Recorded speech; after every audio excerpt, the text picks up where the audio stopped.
Сынды қалай жеңіл қабылдауға болады? Сәлем достар, сіздермен бірге ғажап әлем арнасы. Каналыма тіркеліп қоңырау белгісін басуды ұмытпаңыздар. Сынау мінеу сөздерін жеңіл қабылдап үйренген өзіңізге жақсы. Өмір бойында әрбір адам міндетті түрде сынға ұшырайды. Себебі ешқайсымыз мінсіз емеспіз. Айналамызда кемшілікті көзге түртіп көрсететін, түзегісі келетін ақылшылар міндетті түрде табылады. Бірақ біреу мін тауып, сын айтты екен деп бәрін көңілге ала беруге болмайды.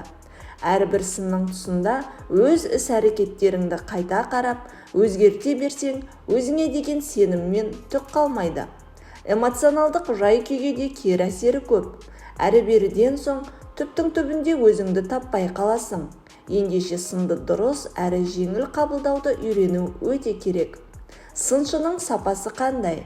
Сынды дұрыс қабылдай бастағың келсе, алдымен оны айтушы адамның кім, сапасы қандай екеніне мән беруді үйрен.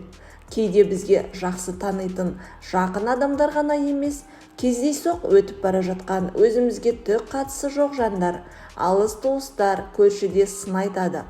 Өміріңде аса үлкен орны жоқ, жандардың айтқан сынының да маңызы жоқ. Оны жай ғана елемеу керек. Сонымен қатар қандай да бір ісіңе қатысты сынды сол саланың білікті маманы, хас шебері айтса құлақ ас. Ал басқа адамдардыңкін құр сөзге балауға болады. Дәлелдеуге тырыспа. Біреу сын айтса, өзіңдіңкін дұрыс, оныңкін бұрыс екенін дәлелдеуге жанталаспа. Сыншыны сендірудің қажеті жоқ. Жай ғана оның пікірімен келіспейтініңді айту жеткілікті. Мысалы, ескерту айтқан адамға сәл күлімсіреп, сабырлы үнмен кеңес берудің қажеті жоқ. Сізге ұнауы шарт емес. Сіз солай ойлайсыз ба? Ал менің ойымша, осылай дұрыс деген сияқты жауап бере аласың. Бір рет қана қайталаудың қажеті жоқ. Сынды сүзгіден өткіз. Сын түзелмей, мін түзелмес деген бар. Мақал сынның түзу айтылу керегі туралы. Жалпы адам сынмен өседі. Алайда ол дұрыс айтылуға тиіс. Сындарлы сынды адекватты қабылдай білу өмірді жақсы жаққа өзгертуге көмектеседі. Жақын жанашырдың білікті маманның пікірі мен кеңесін саралай отырып, өз нәтижеңе басқа қырынан қарай аласың. Айтылған сынды сөзгеден өткізіп, өзіңе керек деп тапқанын алып, өмірде қолданысқа енгізгеннен ешкім ұтылмайды. Ал қажетсіз деп тапқаныңды қоқысқа тастайсың ба, өртеп жібересің бе, өзің біл. Эмоцияға емес, фактіге қара. Сын естіген кезде көптеген адамдар өзін ыңғайсыз, нашар сезінеді. Себебі сынды дұрыс қабылдай алмаған уақытта ол негативті эмоциялар тудырады. Эмоцияға емес, нақты фактіге сүйен. Мысалы, жобаңды таныстырдың, ал тапсырыс беруші оны ұнатпағанын білдіріп, бір қатар сын айтты делік. Эмоцияға ерік беріп, нашар көңіл-күй тудырма.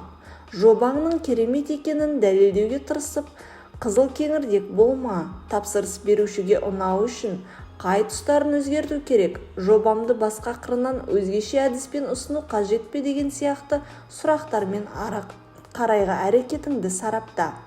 Немесе жай ғана тапсырыс берушіден не ұнамағанын, не қалайтынын сұрап ал. Осылайша өзіңнің кәсібилігіңді және сынды қабылдай алатыныңды көрсетесің. Мінсіз болуға тырыспа. Мінсіз болуға кім тырысады? Сын естігісі келмейтін адам. Әсіресе перфекционизмге бейім адамдар сынды ауыр қабылдайды. Кез келген жағдайда идеал болуға деген ұмтылыс оларды эмоционалды тұрақсыз етеді және шындықты адекватты бағалау қабілетінен айырады. Есіңде болсын, әр адамның қателесуге құқығы бар.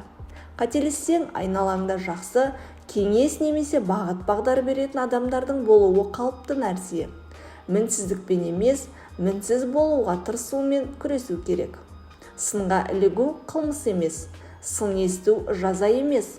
Ол жай ғана пікір. Біреулер орынды айтады, біреулер орынсыз ойын жеткізеді. Біреулер өзің сұрағанға дейін 5 тиынын қалтасында сақтай алады.